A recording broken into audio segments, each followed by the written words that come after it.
Inclinemos nuestros rostros para orar. Padre Celestial, te damos gracias por el privilegio una vez más de encontrarnos aquí para estudiar tu santa palabra.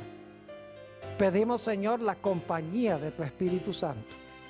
Danos claridad de pensamiento y danos corazones tiernos para recibir la semilla de la verdad. Te lo pedimos en el precioso nombre de tu Hijo, Cristo Jesús. Amén. Durante los últimos dos temas hemos estado estudiando en cuanto al cuerno pequeño y la bestia.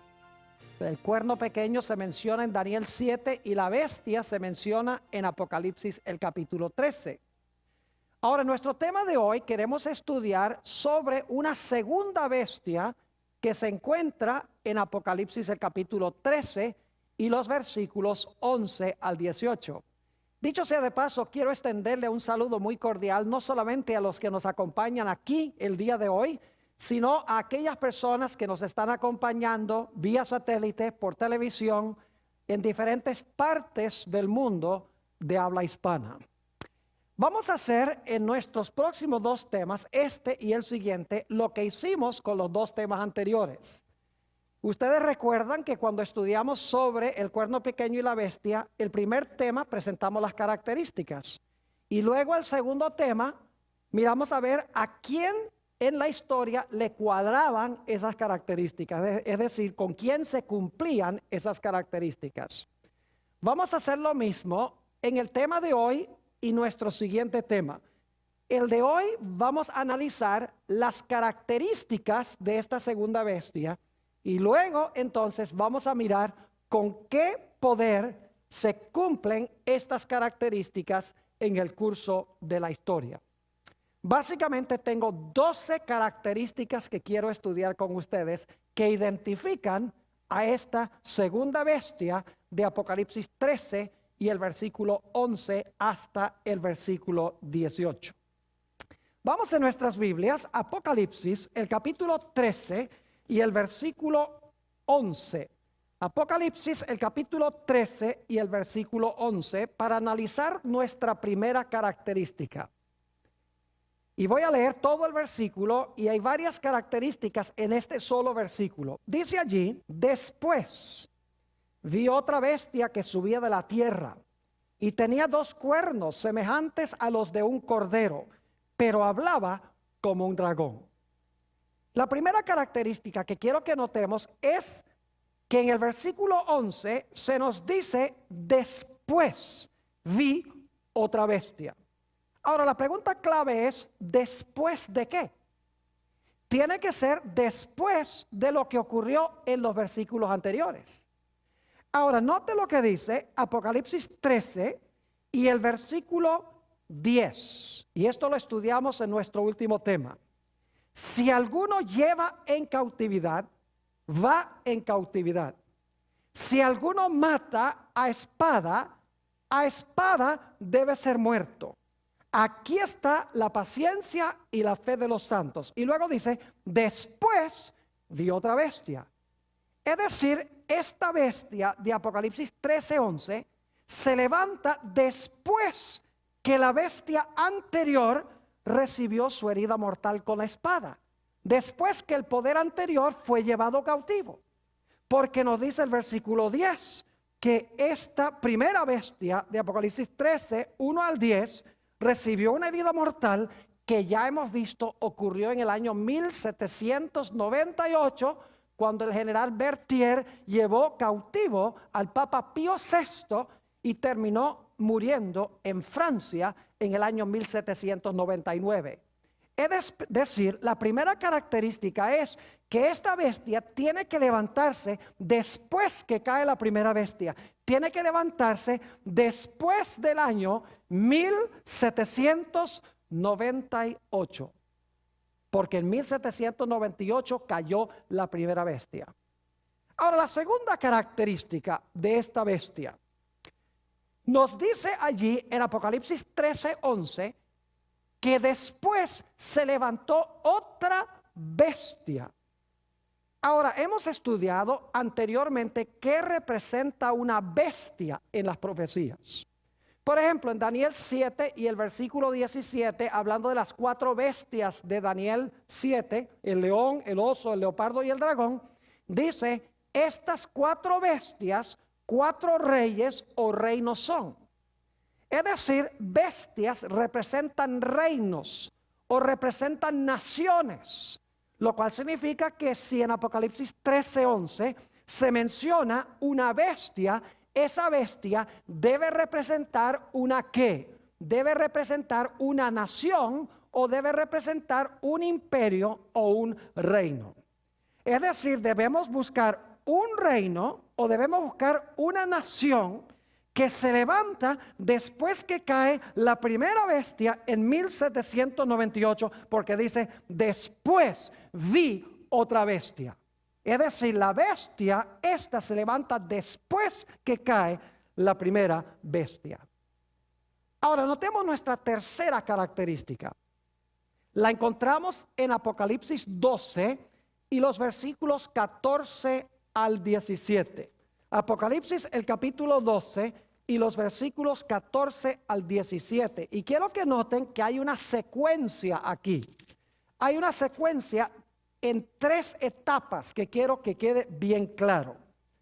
Apocalipsis 12 y el versículo 14 dice, y se le dieron a la mujer 2 alas de grande águila para que volase de delante de la serpiente al desierto, a su lugar, donde es sustentada por un tiempo y tiempos y la mitad de un tiempo. Primer punto que quiero que noten es que la mujer o la iglesia iba a ser perseguida tiempos, la mitad de un tiempo. Ya hemos visto eso, que son 1260 años, que terminan ¿cuándo? 1798. Pero ahora noten el versículo 15. Y la serpiente arrojó de su boca tras la mujer agua como un río, para que fuese arrastrada por el río. El río representa muchedumbres, naciones y lenguas. Pero ahora viene un poder al rescate. Noten, dice el versículo 16, pero la tierra que ayudó a la mujer, pues la tierra abrió su boca y tragó el río que el dragón había echado de su boca. Es decir, la tierra ayuda a coartar o a parar la persecución. Porque dice que la tierra ayuda a la mujer que está siendo perseguida durante los 1260 años. Y dice que la tierra ayuda tragándose las aguas que el dragón echó de su boca para tratar de matar a la mujer. Es decir, tenemos 1260 años seguido por la tierra ayudando a la mujer. Pero hay una tercera etapa en Apocalipsis 12. Noten el versículo 17. Dice, entonces, es decir, después que la tierra ayuda a la mujer, dice, entonces el dragón se llenó de ira contra la mujer y se fue a hacer guerra contra el resto de la descendencia de ella, los que guardan los mandamientos de Dios y tienen el testimonio de Jesucristo. 3 etapas. 1, dice que el dragón persigue a la mujer por 1260 años. Luego dice que la tierra ayuda a la mujer tragándose las aguas de persecución. Y luego dice que como consecuencia de esto, el dragón se aira contra la mujer y se lanza contra ella después que la tierra ayuda a la mujer. 3 puntos. 1260 años, la tierra ayuda a la mujer y luego el dragón se aira contra el remanente de la simiente de la mujer. Ahora, en Apocalipsis 13 tenemos la misma secuencia. Noten Apocalipsis 13 y el versículo 7. Apocalipsis 13 y el versículo 7 dice, se le permitió hacer guerra contra los santos y vencerlos. También se le dio autoridad sobre toda tribu, pueblo, lengua y nación. ¿Y por cuánto tiempo es que esta bestia domina? Noten el versículo 5. También se le dio boca que hablaba grandes cosas y blasfemias. Y se le dio autoridad para actuar ¿cuánto tiempo? 42 meses. Entonces los 42 meses son el mismo periodo que los 1260 días. Es decir, es el mismo periodo de persecución contra los santos de Dios. Pero ahora noten el capítulo 13 y el versículo 11. Dice, después vi otra bestia que subía ¿de dónde? De la tierra.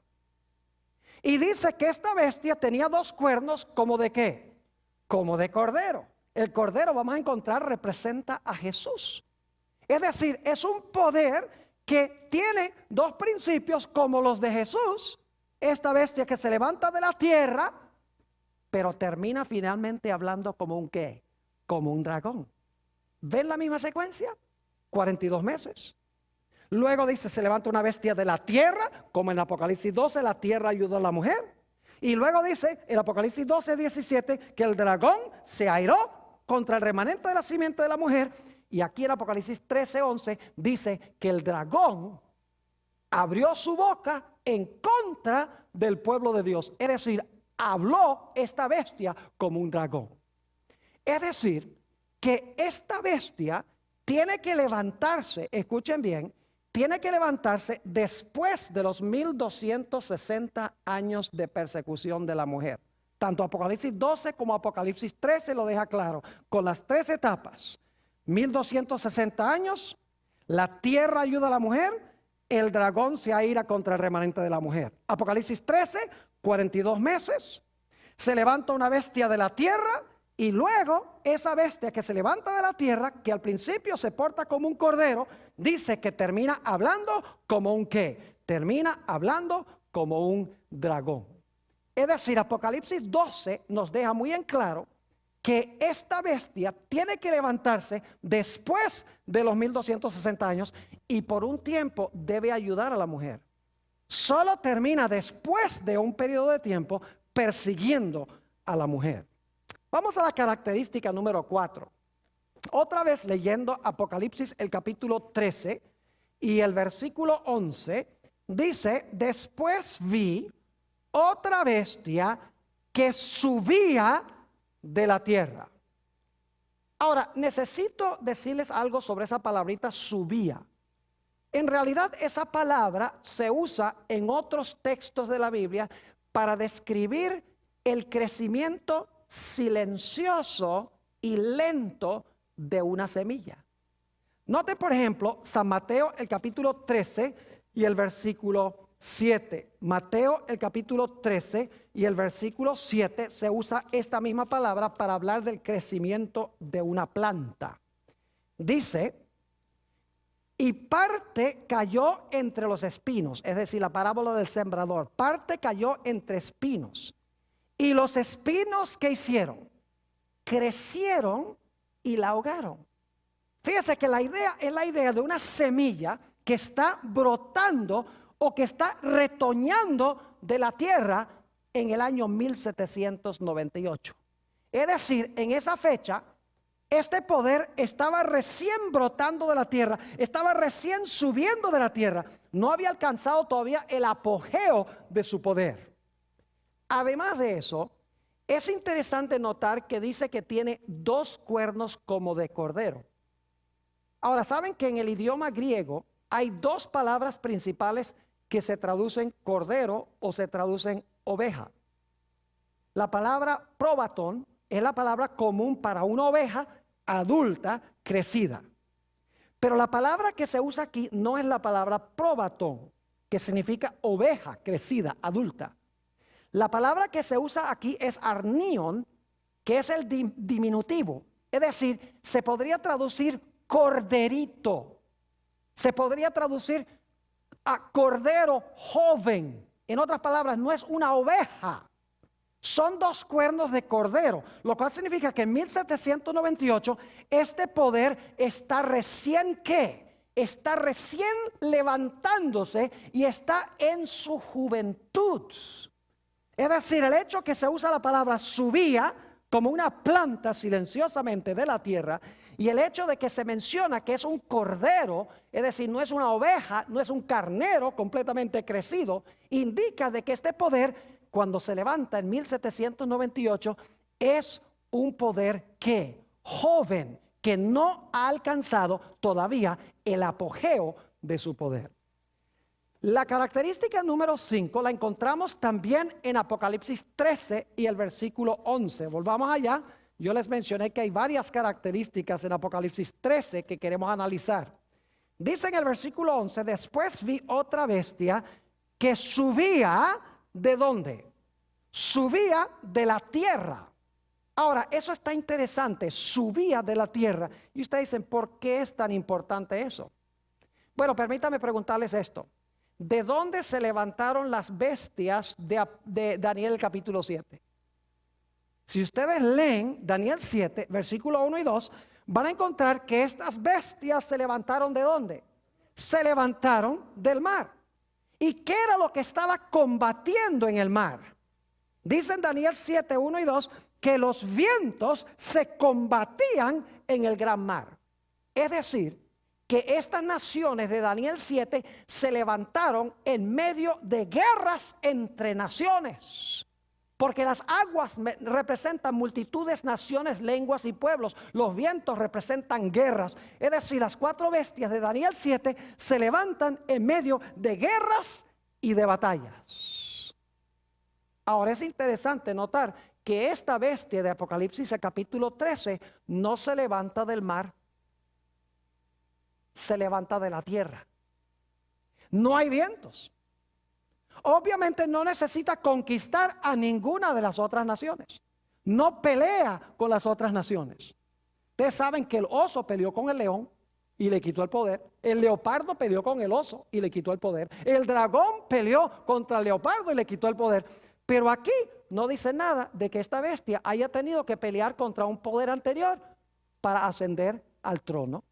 Se levanta de la tierra, no se levanta del mar, a donde hay el combate de los vientos. Dicho sea de paso, en la profecía las aguas representan muchedumbres, naciones, lenguas y pueblos, según Apocalipsis 17 y el versículo 15. Lo cual significa que si esta bestia se levanta de la tierra, tiene que ser un lugar donde no hay muchos donde no hay en ese tiempo muchos habitantes, porque no hay aguas. Es la tierra, es un lugar seco donde hay ausencia de ¿qué? Donde hay ausencia de aguas, ausencia de guerras, a donde no se está tratando de conquistar alguno de los poderes anteriores. Y dicho sea de paso, tiene que levantarse en un lugar distinto, porque si se fuera a levantar allá a donde se levantaron las otras bestias, se diría que se levantó también del mar. Es decir, si se levantó a donde se levantaron las primeras cuatro bestias, entonces habría que decir que este poder también se levantó del mar. Pero no se levanta del mar, se levanta ¿de dónde? De la tierra. Es decir, se levanta en un lugar distinto que las primeras cuatro bestias. Ahora, las primeras cuatro bestias representan a Babilonia, Medo-Persia, Grecia y Roma. Lo cual significa que este poder tiene que levantarse en un lugar que no es Babilonia, Medo-Persia, Grecia ni Roma. Y esto nos trae a nuestra sexta característica. Vamos a ser un poquito más específicos en cuanto a dónde se levanta este poder.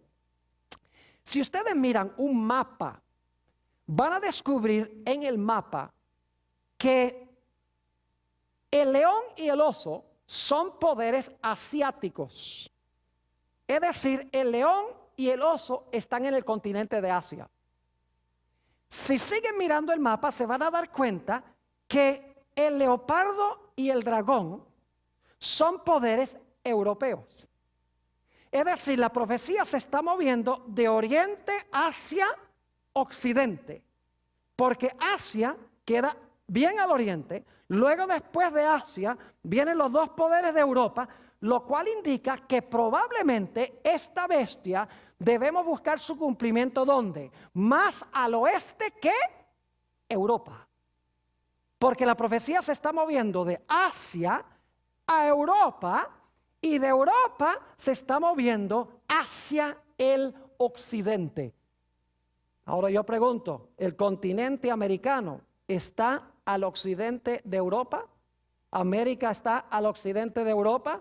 Nada más les adelanto un poquito. Ustedes pueden mirar un mapa y se van a dar cuenta que sí.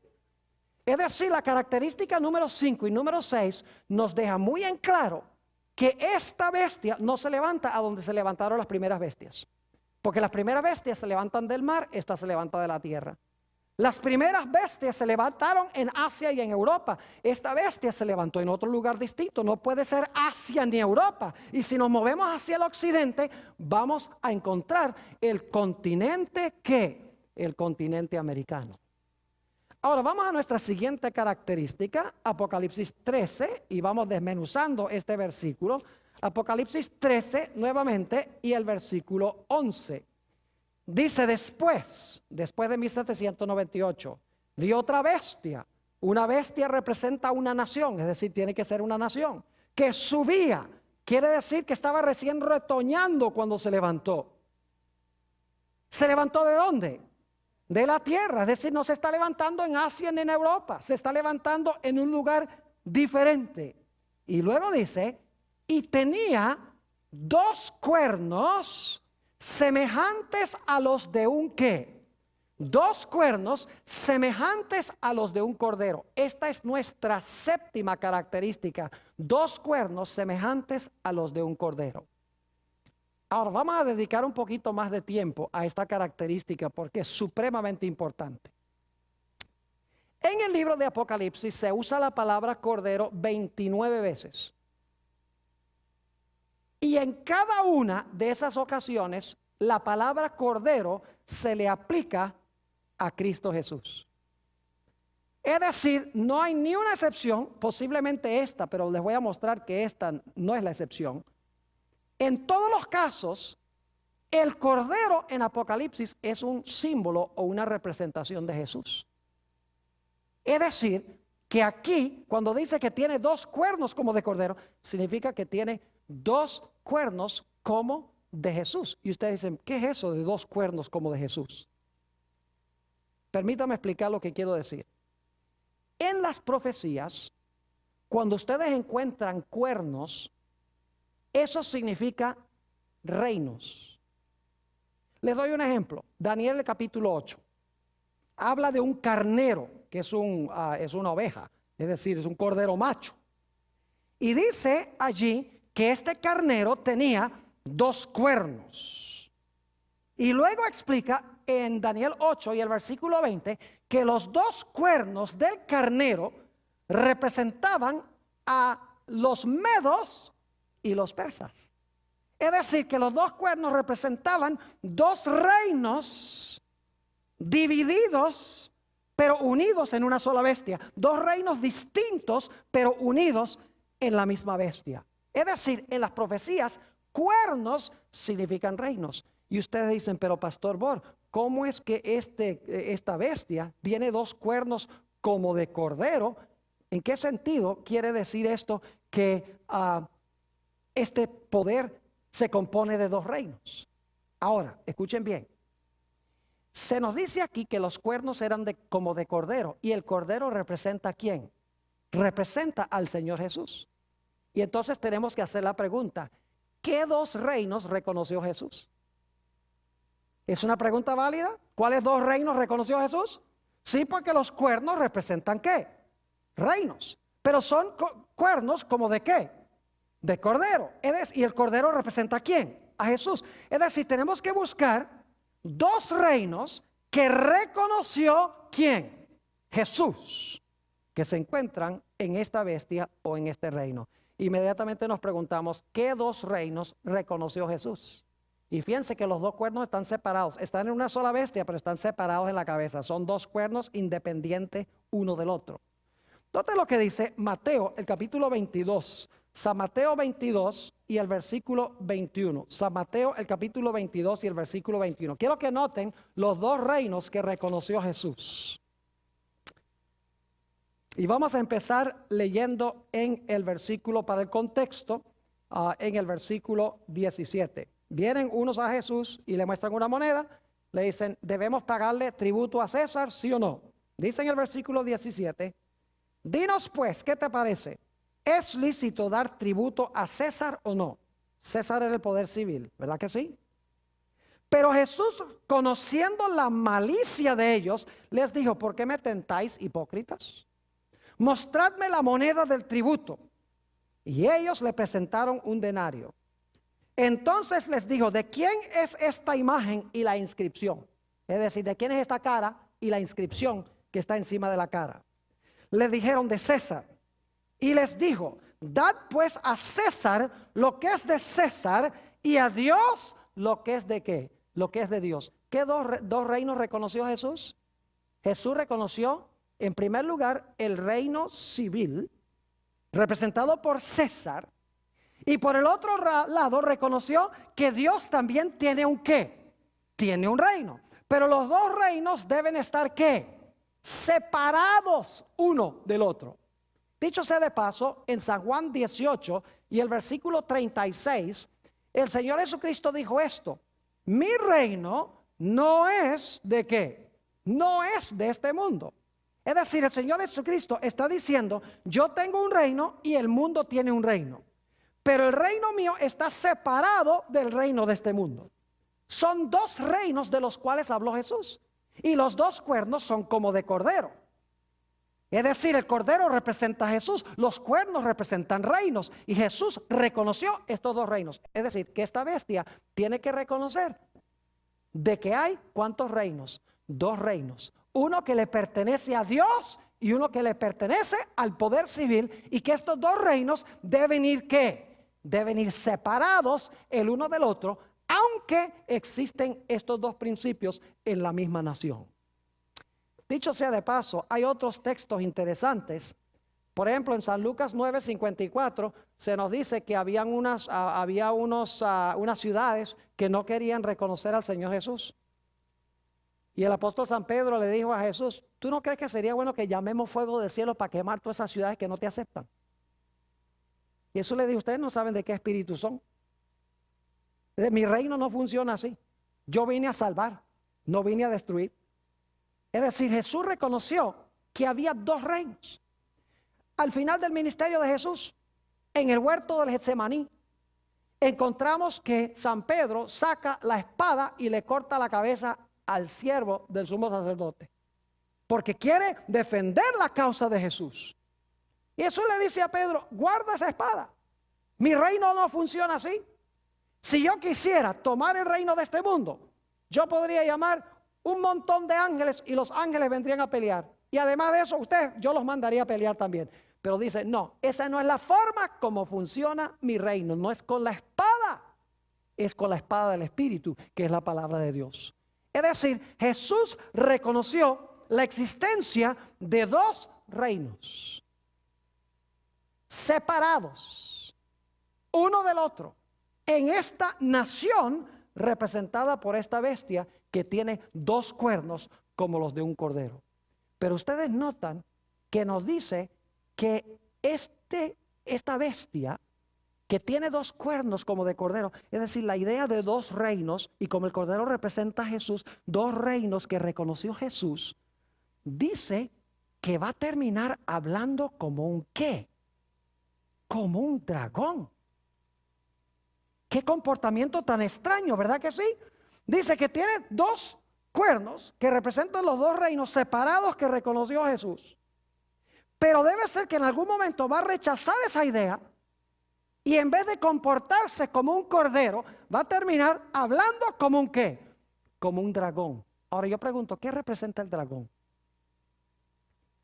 El dragón representa dos cosas según hemos estudiado. En primer lugar, el dragón representa a Satanás, la serpiente antigua, el diablo y Satanás, dice en Apocalipsis 12. Pero hemos estudiado que la cuarta bestia, que es un dragón, en realidad representa ¿qué nación? Representa a Roma. Porque fue el dragón que trató de matar al niño. ¿Y qué imperio fue el que procuró quitarle la vida a Jesús a través de su rey, a través de Herodes? Fue el imperio romano. ¿Me están siguiendo lo que estoy diciendo? Y luego durante la Edad Media, los 1260 años, ¿Roma continuó? Sí, pero ya no era Roma pagana, sino que era Roma ¿qué? Roma papal. ¿También persiguió al pueblo de Dios? Sí, dice allí en Apocalipsis 12 que el dragón se lanzó contra la mujer, pero no se lanzó directamente, sino que fue a través de Roma papal. Ahora yo pregunto, si dice en Apocalipsis 13 que esta bestia va a hablar como un dragón, no solamente significa que va a hablar como Satanás, sino que va a hablar como ¿quién? Como Roma. ¿Me están entendiendo lo que estoy diciendo? Porque el dragón representa a Satanás obrando a través de ¿qué? A través de Roma. Así que si esta segunda bestia va a hablar como un dragón, va a hablar como hablaba ¿quién? Como hablaba Roma. ¿Cuál Roma? La Roma papal, vamos a ver. Característica número 8. Apocalipsis 13 y el versículo 3. Si quieren ir allí conmigo, Apocalipsis el capítulo 13 y el versículo 3 nos explica que este poder iba a ser un poder global, un poder de alcance y poderío mundial. Dice en Apocalipsis 13 y el versículo 3, hablando de la primera bestia, y vi una de sus cabezas como herida de muerte, pero su herida mortal fue sanada y se maravilló, ¿qué cosa? Toda la tierra en pos de la bestia. Y vamos a encontrar que esta segunda bestia le ayuda a la primera bestia a recuperar su poder. Y el alcance de este poder tiene que ser global para mandar a todos los habitantes de la tierra a adorar a la primera bestia. Es decir, tiene que ser un poder global. Ahora escuchen bien, qué interesante que entonces tenemos dos poderes globales. Tenemos un poder global que gobernó 1260 años, recibió una herida mortal. Luego tenemos otra nación que se levanta cuando cayó la primera bestia y luego esa nación se convierte también en un poder global para ayudarle al primer poder a recuperar su trono y su autoridad. Es decir, hay que buscar dos poderes que son de alcance global, de alcance mundial. Una que gobernó más de 1000 años en el pasado y una que recién estaba surgiendo en 1798, pero iba a crecer fenomenalmente. En Apocalipsis 13 y el versículo 7 nos dice que esta primera bestia tenía dominio sobre toda nación, tribu, lengua y pueblo. La primera bestia de Apocalipsis 13. Lo cual significa que esta primera bestia gobernó sobre todas las naciones. Lo dice allí. Y según leímos en Apocalipsis 13 y el versículo 3, esta segunda bestia va a mandar a que todo el mundo adore a la primera bestia. Tiene que tener poder e influencia mundial, global. Es decir, es un poder que aunque en 1798 está recién retoñando como una planta silenciosamente, aunque tiene dos cuernitos como de corderito en ese tiempo, esa nación iba a crecer hasta alcanzar proporciones globales, proporciones mundiales. Iba a tener poder global en tres áreas. En primer lugar, iba a ser un poder político global. Y ustedes dicen, ¿cómo sabemos eso? Porque acabamos de leer de que toda la tierra se va a maravillar en pos de la primera bestia, ayudado por la segunda bestia. Para que este poder pueda mandar a todos los moradores de la tierra que adoren y sigan a la primera bestia, tiene que ser un poder de alcance político global y mundial para que el mundo siga su ejemplo. En segundo lugar, tiene que ser un poder global en términos militares. Y ustedes dicen, ¿por qué razón? Porque nos dice en Apocalipsis 13 y el versículo 15, Apocalipsis el capítulo 13 y el versículo 15, que cualquiera que no haga caso se le va a matar. Note lo que dice Apocalipsis 13, 15. Y se le permitió infundir aliento a la imagen de la bestia, para que la imagen hablase e hiciese matar a todo el que no la adorase. Para poder matar a la gente a nivel global, tiene que ser una potencia ¿qué? Tiene que ser una potencia militar. Y para que mande a todos a adorar, tiene que ser una potencia política global. Pero ¿saben ustedes que también tiene que ser una potencia económica global? Porque nos dice en Apocalipsis, el capítulo 13, si van conmigo, Apocalipsis 13 y el versículo 16 y 17, que este poder hace algo muy interesante. Apocalipsis 13 y los versículos 16 y 17. Y hacía que a todos, pequeños y grandes, ricos y pobres, libres y esclavos, se les pusiese una marca en la mano derecha o en la frente, y que ninguno pudiese comprar ni vender, sino el que tuviese la marca o el nombre de la bestia o el número de su nombre. Yo pregunto, ¿va a prohibir comprar a los que no reciban la marca de la bestia y no adoren a la bestia ni su imagen? Lo dice claramente. Pero para prohibir comprar y vender, tiene que ser un poder que tiene un alcance global en términos económicos. Es decir, tiene que ser una potencia global, mundial, políticamente, económicamente y militarmente. Tiene que levantarse a este poderío. Vamos a la característica número 9. Esta bestia, esta segunda bestia, es contemporánea con la primera bestia. Es decir, existen al mismo tiempo. Es diferente esto que las bestias anteriores. Porque las bestias anteriores gobernaba el león y luego el oso mataba al león y el león ya no gobernaba más. Luego el leopardo acababa con el oso y el oso ya no gobernaba más, gobernaba el leopardo. Y luego el dragón conquistaba el leopardo y ahora gobernaba solamente el dragón. Es decir, las bestias subsiguientes llegaban a gobernar en lugar del poder anterior. Pero lo interesante es que esta segunda bestia es contemporánea con la primera bestia.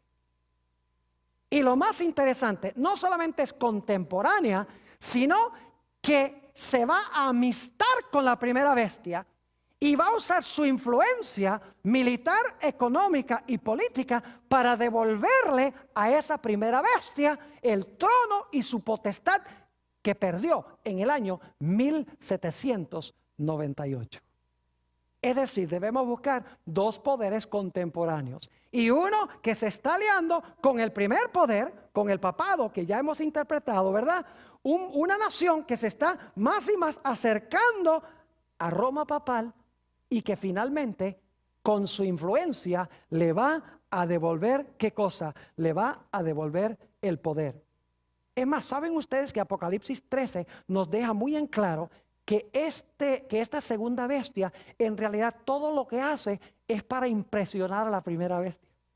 Diferente que todos los poderes anteriores. Los poderes anteriores querían acabar con el poder anterior. Apocalipsis 13 dice que esta segunda bestia de Apocalipsis 13, todo lo que hace es para impresionar a la primera bestia y para ayudar a la primera bestia.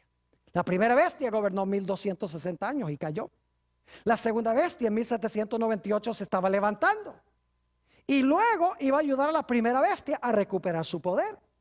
Ahora quiero que noten lo que dice en Apocalipsis 13, 12 y 14. Apocalipsis 13, 12 y 14 sobre esta alianza entre estas dos bestias.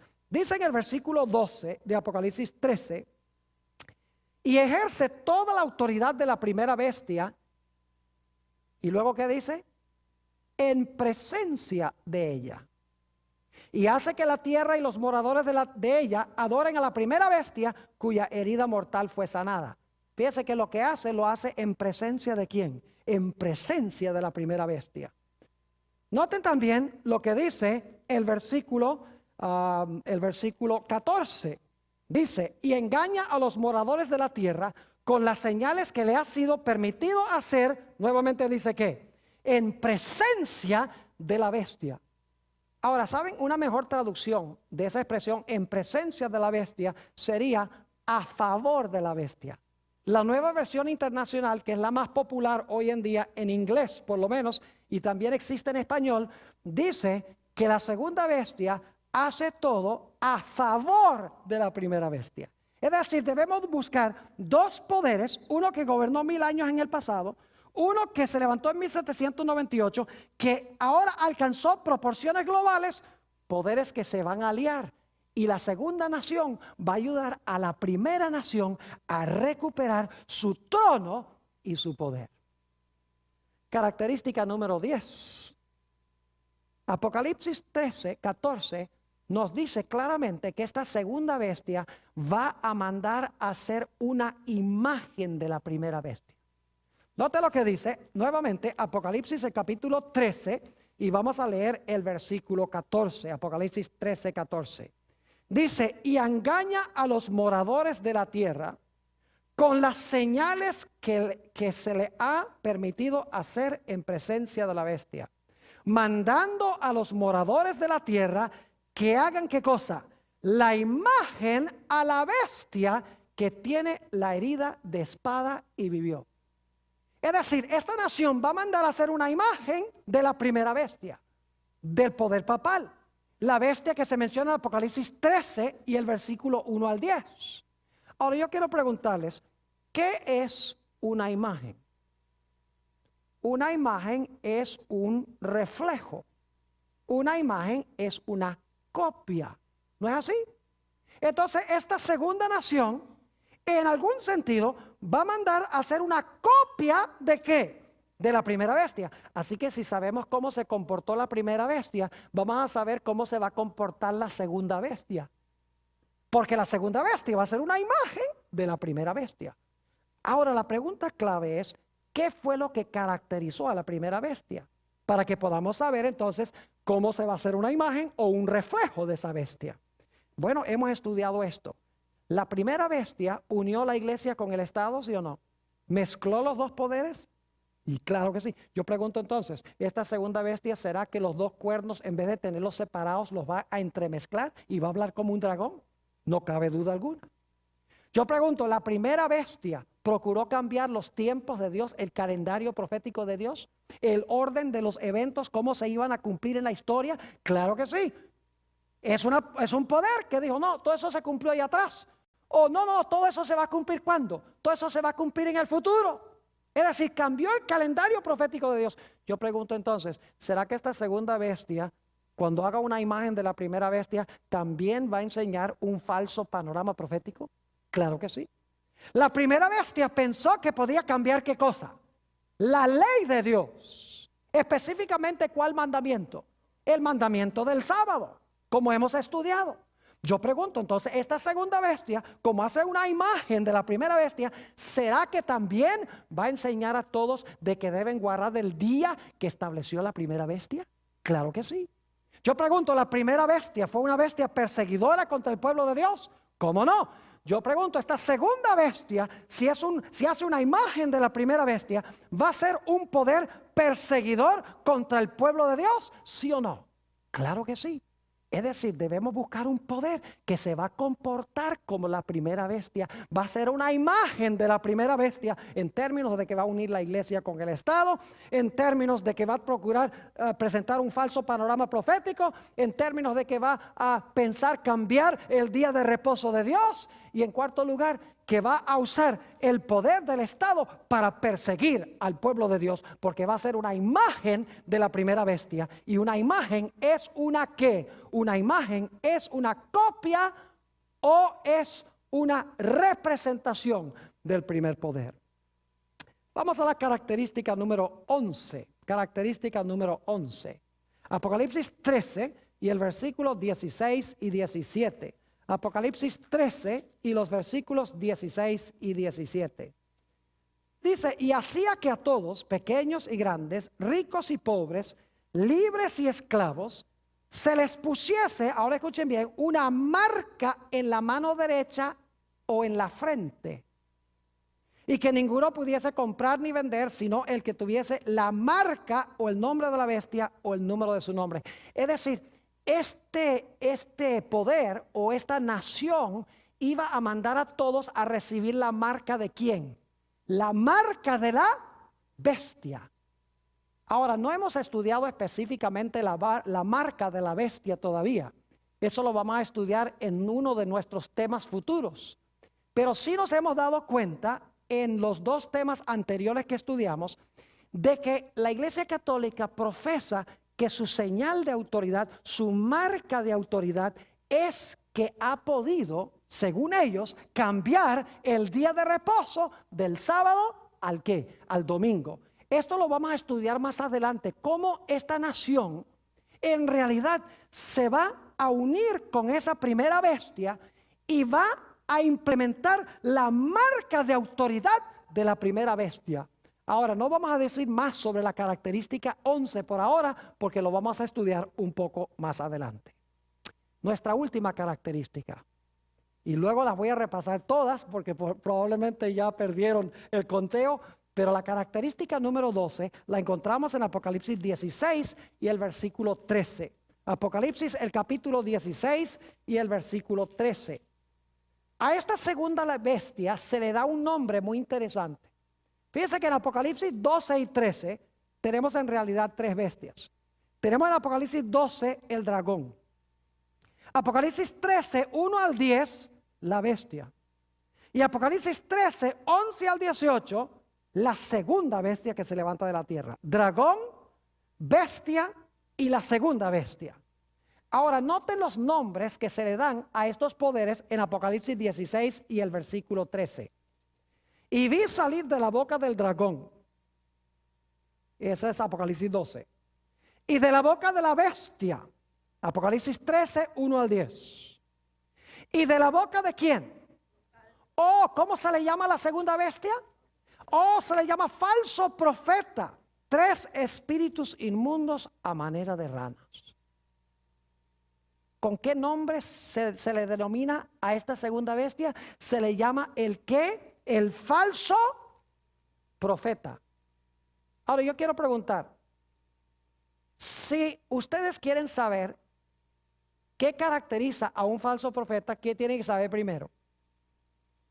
Necesitan saber primero las características de un verdadero profeta, para que luego puedan desenmascarar la falsificación. ¿Es así o no es así? Claro. Como hemos estudiado antes, para poder comprender lo falso, es necesario en primer lugar conocer lo genuino. Es decir, para saber qué va a enseñar este falso profeta, necesitamos entender en primer lugar qué fue lo que enseñó o lo que enseñaron los verdaderos profetas. Ahora, este falso profeta no es cualquier falso profeta. Es una falsificación de un gran profeta del Antiguo Testamento. Noten Apocalipsis 13 y el versículo 13 para que ustedes vean cuál falso profeta es este. ¿A cuál profeta está tratando de falsificar esta nación? Apocalipsis 13 y el versículo 13 dice, hablando de esta segunda bestia, también hace grandes señales. De tal manera, ahora escuchen bien, este falso profeta ¿qué hace? Que aún hace descender fuego del cielo a la tierra delante de los hombres. ¿Qué es lo que hace este poder o esta nación? Hace descender ¿qué cosa? Fuego del cielo a la vista de los hombres. Y de esa manera todo el mundo dice, este poder tiene que ser ¿de quién? Tiene que ser de Dios, porque trajo fuego del cielo. Ahora yo quiero preguntarles, ¿quién fue en el Antiguo Testamento el que trajo fuego del cielo? ¿Pueden recordar a alguien en el Antiguo Testamento, un profeta que trajo fuego del cielo? El profeta Elías, exactamente. Ahora les voy a contar la historia, no tenemos tiempo de estudiarla en su plenitud. Si quieren estudiar toda la historia, está en Primera de Reyes, el capítulo 17 y el capítulo 18. Pero lo interesante, se nos dice allí que hay una batalla sobre la adoración. Los falsos profetas de Baal son adoradores del dios Sol. Y ellos están quebrantando los mandamientos de Dios. Por el otro lado tenemos al profeta Elías. El profeta Elías adora a Dios como Dios mandó y obedece la santa ley de Dios. La batalla tiene que ver con obediencia y adoración allí en el Monte Carmelo. Lo interesante es que ustedes pueden leer ahí que Elías ofreció el sacrificio sobre el altar. En realidad sacrificó varias víctimas. Esos sacrificios representaban el sacrificio ¿de quién? De Jesús. Todos los sacrificios del Antiguo Testamento representaban el sacrificio de Cristo. Ahora lo interesante es que después que Elías sacrificó esos animales y oró a Dios, ¿qué sucedió? La Biblia dice que descendió fuego del cielo y consumió esos sacrificios. Es decir, viene el sacrificio y luego Dios llueve fuego del cielo para demostrar que Él acepta esos sacrificios que hizo Elías. Ahora, ¿qué fue lo que enseñó Elías? Si sabemos que enseñó Elías, vamos a saber qué enseñó el falso profeta. Note lo que dice en Primera de Reyes, el capítulo 18. Primera de Reyes, el capítulo 18, y vamos a leer los versículos 17 y 18. Dice, cuando Acab vio a Elías, Acab era el rey de Israel, le dijo, ¿eres tú el que turbas a Israel? ¿Eres tú el que estás trayendo calamidades a Israel, que no ha llovido en 3 años? Tú tienes la culpa, le dice el rey Acab. Sigue diciendo en el versículo 18, y él respondió, es decir, ahora Elías responde, yo no he turbado a Israel, sino tú y la casa de tu padre. ¿Por qué turbaron a Israel? Dejando, ¿qué cosa?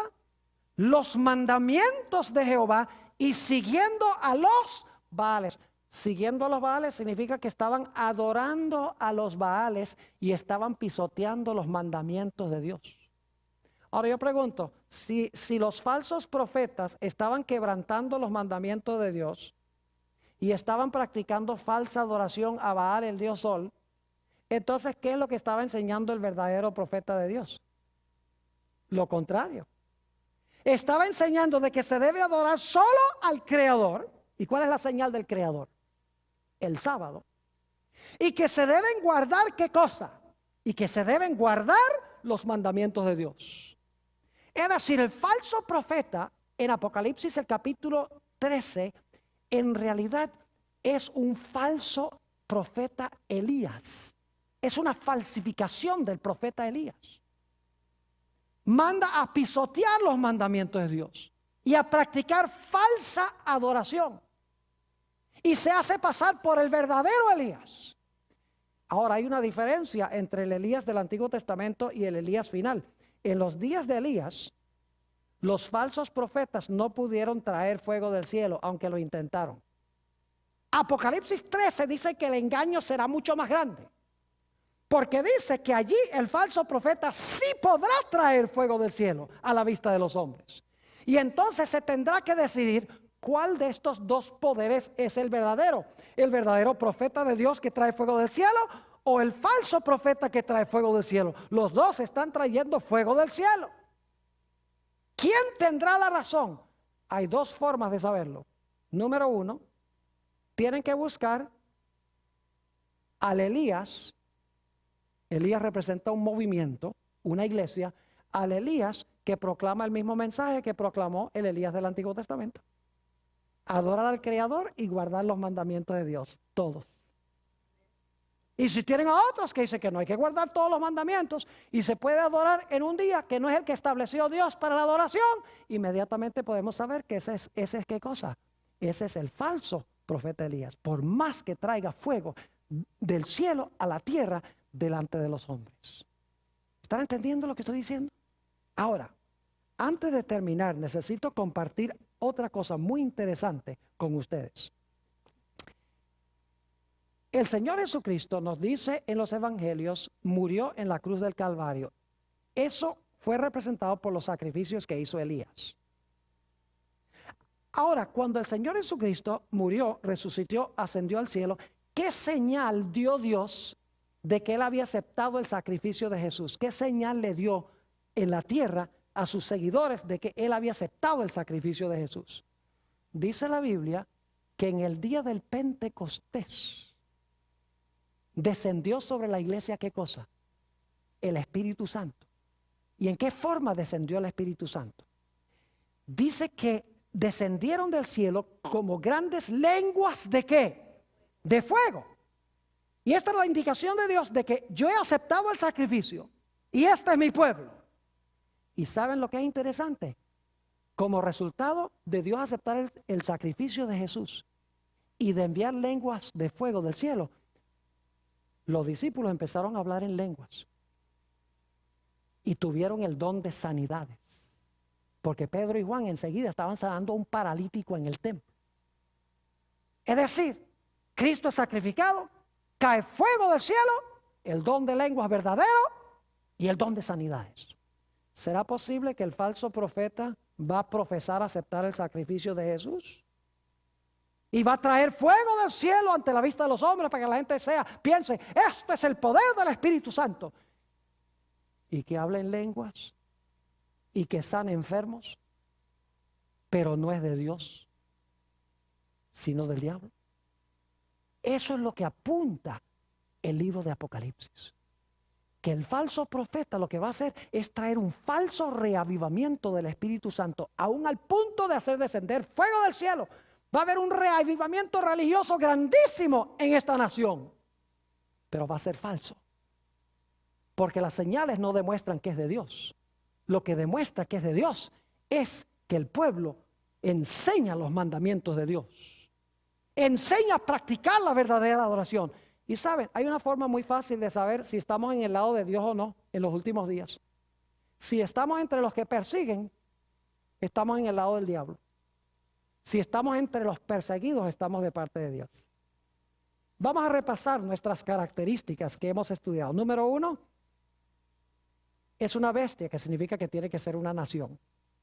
Número 2, tiene que levantarse después del año 1798. Número 3, tiene que ser un poder que ayudó a la iglesia perseguida en Europa, pero que luego va a cambiar su comportamiento. Número 4, tiene que ser un poder que recién estaba retoñando en 1798 y que tenía 2 cuernitos como de cordero. Número 5, tiene que ser un poder que se levantó no a donde se levantaron las primeras bestias, sino que se levantó en otro sitio porque se levantó de la tierra. 6, tiene que ser estar más al occidente que Europa. 7, tiene que tener 2 principios de que hay 2 reinos, el reino de Dios y el reino civil, y que deben mantenerse separados para no hablar como un dragón. Número 8, debe ser un poder de alcance global, militarmente, económicamente y políticamente. Número 9, tiene que ser una nación contemporánea con la primera bestia que va a tratar de devolverle su poder. Número 10, tiene que mandar a hacer una imagen de la primera bestia.